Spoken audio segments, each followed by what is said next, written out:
कल और आज में कोई फर्क नहीं है। समय की एक धारा में आप अच्छा करते जाइए। एक ने कहा लो जी हम तो गरीब ही रह गए, हम तो गरीब ही रह गए, हमने कोई अच्छे कर्म नहीं किए थे। अरे हद हो गई। बुद्ध जी ने राजमहल पैसा धन सब छोड़ के सन्यासी हो गए थे। अगर पैसा ही अच्छा होता, महल ही अच्छा होता तो वो छोड़ते ही ये सब। तो किसने कहा पैसा हो तो सब अच्छा होता है और गरीब हो जाओ तो कुछ अच्छा नहीं होता। कबीर साहब खड्डी चलाते थे, कपड़ा बुनते थे, तो वो अच्छे नहीं थे हैं? रैदास जी चमड़े का काम करते थे, जूता बनाते थे, चमड़ा साफ करते थे, मरे पशु का चमड़ा उतारना, साफ करना। लेकिन उनके जैसा ब्रह्मवेत्ता ब्रह्मज्ञानी कौन हुआ होगा? और तुम्हें मालूम, कबीर जी और रैदास जी दोनों गुरु भाई थे और दोनों स्वामी रामानंद जी के शिष्य थे। दोनों स्वामी रामानंद जी के शिष्य। तो आपकी गरीबी से या पैसे कम हो जाने से सब खराब है और पैसे आ जाएंगे तो सब अच्छा है, ये तो बेवकूफी है। फिर सुनो, रामचंद्र जी को जब ये पता चला कि कैकेयी ने, माता जी ने उनके लिए वनवास मांग लिया है 14 साल का। कहाँ तो वो तैयारी कर रहे थे कि सुबह सुबह उनको राज तिलक होगा, और कहाँ खबर क्या मिली कि अब तो जाओ जंगल को, वन में रहना है, शहर में नहीं रहना है, किसी के घर में नहीं रहना है, और 14 साल आप ये भी किसी को ना बताएं कि आप राजकुमार हैं, ताकि आपको कोई राजसी ट्रीटमेंट नहीं दे। तो लक्ष्मण जी को तो गुस्सा आ गया बड़ी जोर से, ऐसे कैसे, ऐसे कैसे? वो तो लड़े, बोले हमारा बाप बुढ़ा हो गया, इसको सही करने की जरूरत है, तुम उठाओ धनुष बाण, हम अभी विद्रोह करेंगे। राम जी कहते चुप, ये कुछ नहीं होगा। बोले आपको गुस्सा नहीं आ रहा? कहते नहीं। तो आप तैयार हो जंगल जाने को? बोले हाँ। क्यों? का लक्ष्मण जरा बैठ, शांत लक्ष्मण शांत, सुनो गुरुकुल याद है? क्या हाँ। गुरुकुल का समय कैसा था? बोले भैया वो तो इतना अच्छा समय था, सब गुरु भाइयों के संग थे, गुरु वशिष्ठ जी के दर्शन होते थे, सुबह सुबह ब्रह्म मुहूर्त में उठते थे और हम संध्या बंदन करते थे, फिर आसन करते थे, फिर घन पाठ करते थे, फिर हम वेद वेदांत सुनते थे, फिर हम सब इकट्ठे बैठ के पत्ते पर भोजन खाते थे, फिर हम नदी में जाके स्नान करते थे, फिर हम। राम जी कहते तो सुन भैया लक्ष्मण, अब अगले 14 साल हमको यही मिलने वाला है, यही मजे का जीवन। नदियों में स्नान करेंगे, ऋषियों का दर्शन करेंगे, ब्रह्म मुहूर्त में उठेंगे, और ये राज काज और पॉलिटिक्स और इन सबसे दूर। कहो आइडिया कैसा है? बोले ये तो बड़ा जमा के आइडिया, कमाल का आइडिया, सुंदर खूबसूरत। तो बोले चलो फिर तो मैं भी चलूंगा। अब आप अकेले नहीं जा सकते, आप मुझे यहां छोड़ के नहीं जा सकते, इतने मजे की चीज मेरे बगैर तुम ऐसे कैसे? कहां तो वो लक्ष्मण लड़ रहे हैं कि ये ऐसा है, गलत है, ठीक नहीं है, कि कई माता ने ठीक नहीं किया है, पिताजी ने ठीक नहीं किया है। और जब बात सुनी कि 14 साल में क्या होगा, 14 साल आश्रम जीवन मिल रहा है, इससे बढ़िया कुछ हो सकता है, चलो हम भी जाएंगे। तो ये बुरी बात हो गई थी। जिसे समझ नहीं है वो तो रोएगा, कहाँ राजा बन रहे थे, कहाँ जंगल में रहना पड़ेगा, और कहाँ जिसको समझ है, जिसने आश्रम जीवन जिया है, जिसने गुरु का दर्शन किया है, उसके लिए कितना आनंद हो रहा है। तो अच्छा क्या होता है? अच्छा, आपको उस दिन उस लड़के की बात सुनाई ना जो आजकल जेल में है, स्थिति देखो कितनी बुरी है उसकी, लेकिन मन से वो खुश है, शांत है, प्रसन्न है। तो बाहर के हालातों से हम बुरे या अच्छे नहीं हो जाते, हमारा जैसा मन होगा हम वैसे होते। आप महल में रहो बहुत बड़े, सुनो एक बार मुझे रहना पड़ गया एक महल में, बिल्कुल अच्छा नहीं लगा। क्यों?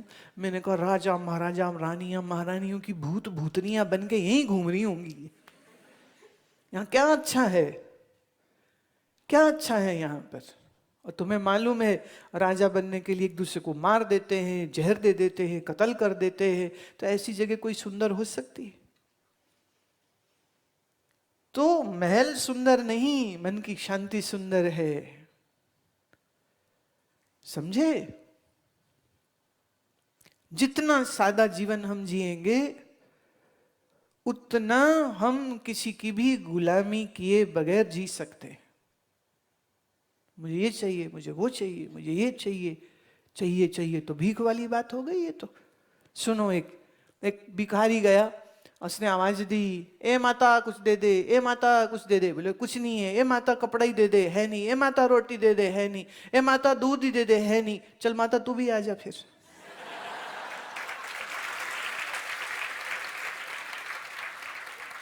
कट्ठी फेरी लगाते, तेरे पास भी कुछ नहीं, मेरे पास भी कुछ नहीं, एक से भले दो। होना क्या चाहिए? होना ये चाहिए हमारा पेट भरे, इसका हमें प्रबंध कर लेना चाहिए। हम मेहनत करें। हम जितना हल्का और सादा खाते हैं उतने हम स्वस्थ रहते हैं।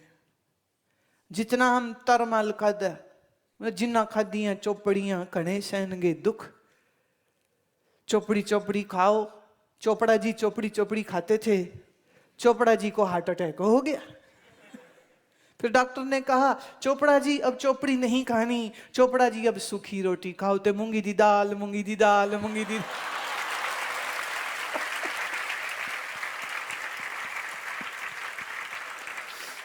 क्या खाओ? मूंगी की दाल खाओ। इसीलिए हम आश्रम में मूंगी की दाल खिलाते हैं।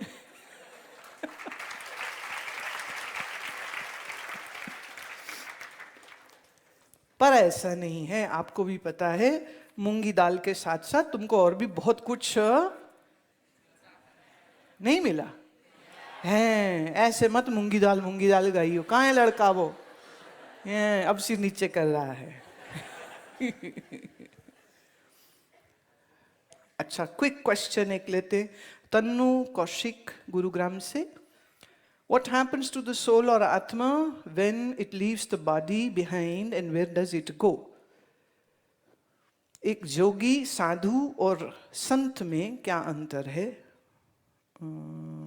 अच्छा, पहली बात यह है, मैंने कहा ना स्थूल शरीर, तो ये बाहर का केस हो गया। इसके अंदर क्या है? सूक्ष्म शरीर और कारण शरीर, और ये मेरे साथ है। मैं कौन हूं? मैं आत्मा। पर मैं आत्मा जब सूक्ष्म शरीर के साथ मिल जाता हूं तो मेरा ही नाम जीव हो जाता है। समझे? तो मेरा ही नाम जीव हो जाता है। तो जब शरीर मरता है तो जीव ये शरीर छोड़ देता है। कहां जाता है? जहां इसकी इच्छाएं होती हैं, जहां इसकी वासनाएं होती हैं, और जहां इसको कर्म का भोग भोगना होगा वहीं इसका जन्म हो जाएगा। 3 दिन से लेके 3 लाख साल भी लग सकते फिर अगला जन्म होने में। होने को 3 दिन में हो जाए, ना हो तो बहुत लंबे समय तक जन्म ना हो।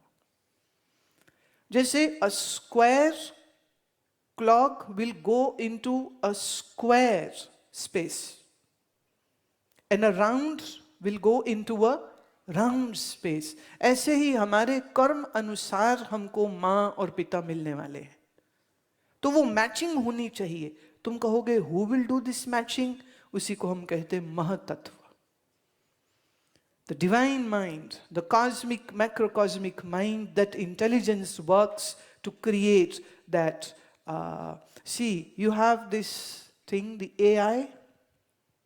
Do you understand the AI? Artificial intelligence.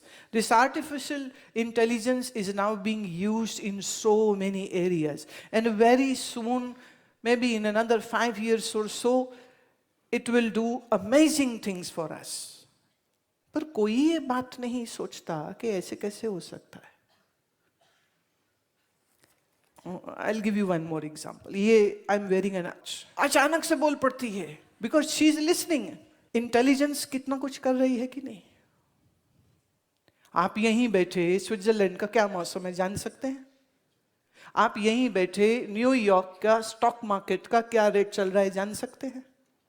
आप यहीं बैठे मून की क्या पोजीशन है, आज कौन सी दिन है, प्रतिपदा है, द्वादशी है कि त्रयोदशी है, क्या आप जान सकते हैं?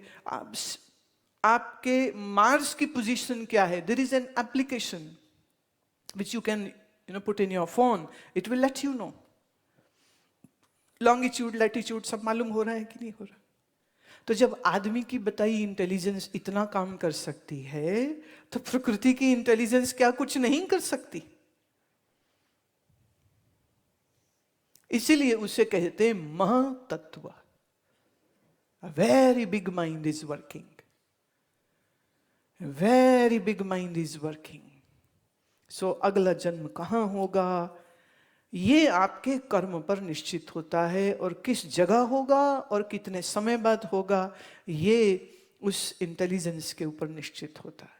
So one point which you all need to understand is that having a human body, having this birth is not a small thing.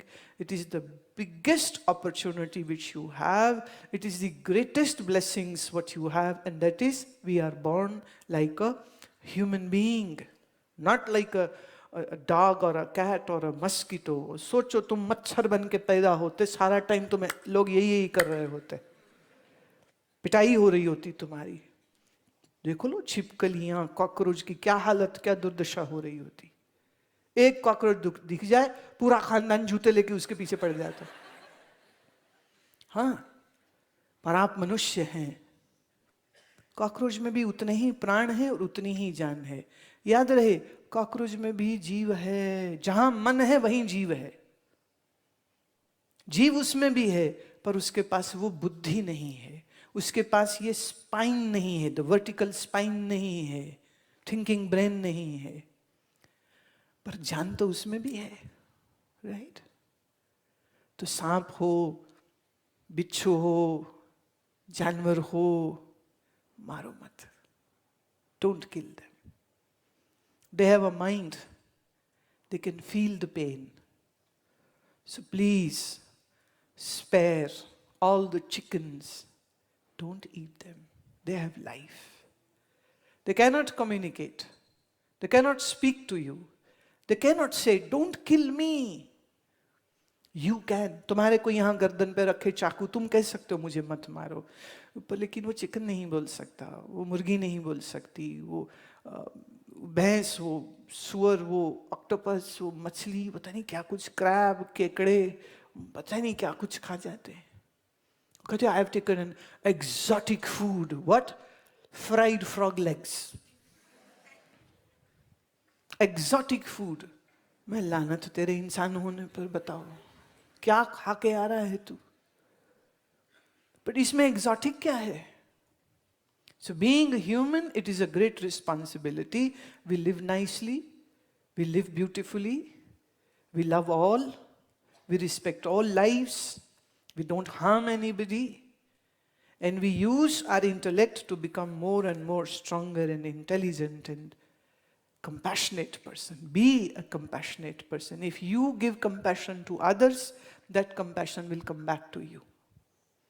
Right? And if you give hatreds and angers to others, then hatred and anger will come back to you. Right? थोड़ा अपने जीवन में ये जो आपने यहाँ दिन बिताए हैं ना हमारे साथ, थोड़ा इन दिनों की अच्छी अच्छी यादों के साथ अब आप जीते रहिएगा. और ज्ञान की कुछ बात आपके जीवन में आ गई और तुम्हारी यादों में आ गई, तुम्हें इतना अच्छा लगेगा. अब यहाँ जो गाया, जो सीखा, जो आसन किया, तो कुछ तो थोड़ा थोड़ा रंग लगा यहाँ का कि नहीं लगा? थोड़ा थोड़ा, इतना इतना कि इतना इतना. और जिस दिन तुम, हाँ एक छोटी सी मैं बात कह लूं फिर आज के भजन पे चलते. एक संत में, महात्मा में क्या फर्क होता है, एक सन्यासी में क्या फर्क होता है? संत हम कहते हैं उसको जिसने सत्य की प्राप्ति कर ली. महात्मा कहते हैं उसको जिसने अपने आत्मा को जान लिया.